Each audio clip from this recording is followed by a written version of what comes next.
अस्सलाम वालेकुम viewers, I am Mohammad Ibrahim on a platform of dimensional physics. Students, आज हम डिस्कस करेंगे chapter 19 dawn of modern physics. Topic है जी वेव पार्टिकल डुअलिटी। स्टूडेंट्स, इससे प्रीवियस वीडियो लेक्चर में हमने ये डिस्कस किया और प्रूफ किया कि लाइट हैव डुअल नेचर। ठीक है जी, लाइट जो है वो एक्ट कर सकती है as a wave as well as particle. ठीक है स्टूडेंट, तो स्टूडेंट याद रखिएगा, पार्टिकल जो है वो पार्टिकल भी है और वो एज अ वेव भी बिहेव कर सकता है। और जो वेव है वो वेव तो है, लेकिन वो वेव एज अ पार्टिकल भी बिहेव कर सकती है, और इसे हम कहते हैं वेव पार्टिकल डुअलिटी। तो स्टूडेंट, जो हमारे पास प्रोसेस होते हैं रिफ्लेक्शन, रिफ्रैक्शन, डायफ्रैक्शन, इंटरफेरेंस, ये एविडेंस है वेव नेचर ऑफ लाइट का।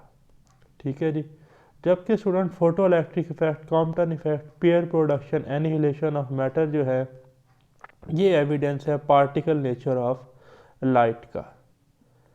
ठीक है जी, तो टॉपिक का स्टार्ट करते हैं। सबसे पहला है student point, light as wave as well as particle. Light जो है वो वेव्स तो एक्ट करती है, बट वो एज अ पार्टिकल भी एक्ट करती है। तो जैसा कि मैंने बताया, interference, diffraction, reflection and refraction के केस में हमने कंफर्म किया कि लाइट है wave nature, but in case of photo electric effect, Compton effect, pair production and in annihilation of matter prove the particle nature of light. Second point है student particle as wave as well as particle, यानी कि particle particles की तरह तो behave करते हैं, but वो as a wave भी बिहेव करते हैं।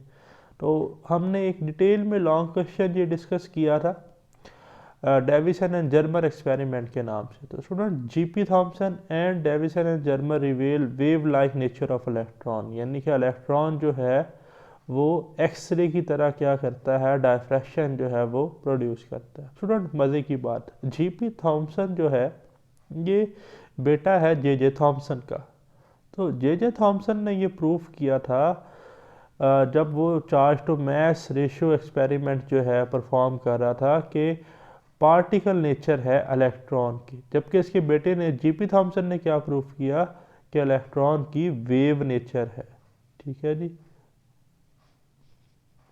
नेक्स्ट है स्टूडेंट वेव पार्टिकल डुअलिटी। तो डिफाइन करते हैं जी, matter and radiation have dual wave particle nature, matter भी और रेडिएशंस भी, and this new concept is called wave particle duality. तो स्टूडेंट यहाँ पर नील बोहर का एक पॉइंट था और उसे हम कहते हैं जी principle of complementarity.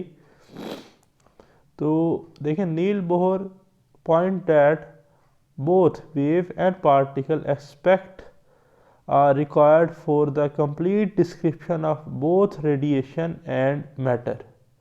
No single experiment simultaneously revealed the wave and particle behavior. According to Neil Bohr student, कोई एक सिंगल एक्सपेरिमेंट ऐसा नहीं है जिससे हम दोनों नेचर जो हैं, वेव नेचर और पार्टिकल नेचर जो हैं वो रिवील कर सकें।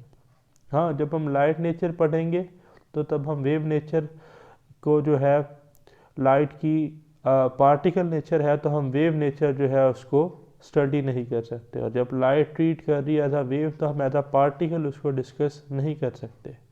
कोई सिंगल ऐसा एक्सपेरिमेंट नहीं है। The legacy of Max Planck. Before Planck, light had been shown to be wave motion. Light does things that only waves do.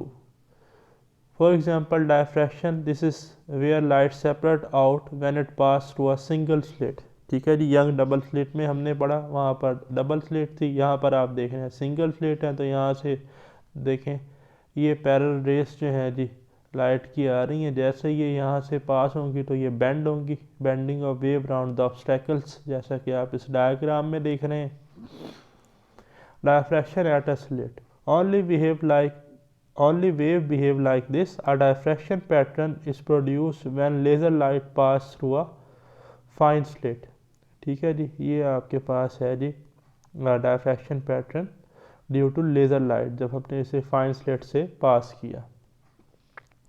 Next है student interference, waves interfere with each other they can reinforce each other और cancel each other, जैसा कि हमने पढ़ा constructive interference और destructive. अब यहाँ पर ये दो वेव्स हैं, क्रस्ट क्रस्ट पर फॉल करेगा, ट्रफ ट्रफ पर फॉल करेगा, तो कंस्ट्रक्टिव इंटरफेरेंस होगा। मैक्सिमम एम्पलीट्यूड की वेव हमें मिलेगी जैसा कि आप देख रहे हैं, ठीक है जी।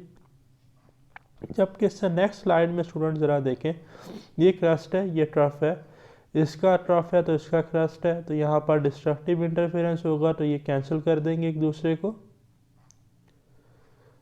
जैसा कि आप इधर देख रहे हैं, ठीक। अच्छा, ये है जी student Young double slit experiment. यहाँ कोई कोहेरेंट सोर्स है सनलाइट का, मोनोक्रोमेटिक, ठीक है जी। लाइट प्रोपिगेशन डायरेक्शन है, ये वो स्लिट 1 है, स्लिट 2 है, ठीक है जी। यहाँ पर ये लाइट बेंड हो रही है, तो यहाँ पर हमें ये जो पॉइंट्स हैं ये डिस्ट्रक्टिव इंटरफेरेंस के हैं, ये है जी कंस्ट्रक्टिव इंटरफेरेंस के। तो जहाँ पर डिस्ट्रक्टिव इंटरफेरेंस हो रहा है, ये वाइट से आपको एरो से पता चल रहा है, ये डिस्ट्रक्टिव के लिए और ब्लैक वाले कंस्ट्रक्टिव के लिए। तो कंस्ट्रक्टिव पर हमें मैक्सिमा मिल रहा है, डिस्ट्रक्टिव पर मिनिमा, ठीक है जी। तो ये हमें पैटर्न जो है मिलता है, हमने फर्स्ट ईयर में डिस्कस किया डिटेल में। स्टूडेंट यहाँ पर मज़े का पॉइंट ये है कि जब एक इलेक्ट्रॉन को डबल स्लिट से पास किया गया तो क्लासिकली ये अप्रोच थी कि इलेक्ट्रॉन जो है वो स्लिट से पास हो जाएगा और यहाँ स्लिट का पैटर्न हमें नज़र आएगा। बट जब इलेक्ट्रॉन को डबल स्लिट से पास किया गया तो एग्जैक्टली हमें सेम पैटर्न मिला जो कि हमें वेव से हासिल होता था, ठीक। तो यहाँ से हमें ये पॉइंट क्लियर हो गया कि particle also act like a wave and wave also act like a wave. तो इट्स मीन कि वेव पार्टिकल डुअलिटी है। After Planck had found that light under certain circumstances behaved as a stream of particles called photons. These particles are real as electrons. The wave and particle nature of light both real. We need both ideas to explain the behavior of light. This is called wave-particle duality. De Broglie. It was not long before de Broglie asked the question, is it possible that tiny particle like electron could have wave behavior? Could they even have a wavelength? Yes, जैसा कि मैंने आपको पीछे बताया कि electron का pattern बिल्कुल क्या था, एग्जैक्टली मैच था जी। तो next student, electron in atoms. Electrons which orbit nuclei are a particular problem. Theory said they should not do this. Any accelerating electron should release energy as photon and should spiral into the nucleus. Students, according to Neil Bohr, electron revolve circular orbit around the nucleus in a discrete energy orbits or shells. But student, अगर आप इसको observe करें इस electron को, Rutherford की जो approach थी कि इलेक्ट्रॉन जो है अगर वो अपनी एनर्जी कॉन्टीन्यूसली रेडिएट करे तो उसे क्या होना चाहिए कि वो न्यूक्लियस में फॉल कर जाएगा और वो एनर्जी रिलीज़ करेगा, ठीक। जिस तरह से फोटोन जो है वो अपनी एनर्जी रिलीज़ करता है। तो the electron as a wave, अगर हम इलेक्ट्रॉन तो पार्टिकल है, अगर हम इसको एज अ वेव ट्रीट करें तो देखें de Broglie suggest that the stable orbits around an atom corresponding with whole number of waves, ठीक है। जो एटम्स हैं उनमें जो ऑर्बिट्स हैं ये क्या हैं, ये जस्ट लाइक अ वेव हैं। The regions between the orbits could not be occupied because a whole number of wave would not fit the de Broglie wavelength.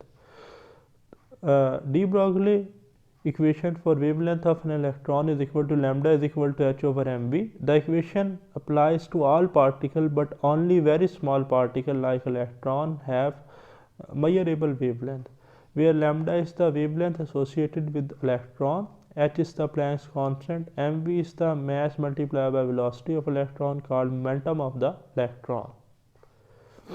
Electron diffraction. If electron have a wavelength, they should behave as wave. तो de Broglie का एक concept था कि अगर electron की wave है, ठीक है जी, तो इन्हें तो एक्ट करना चाहिए एज अ वेव, ठीक है।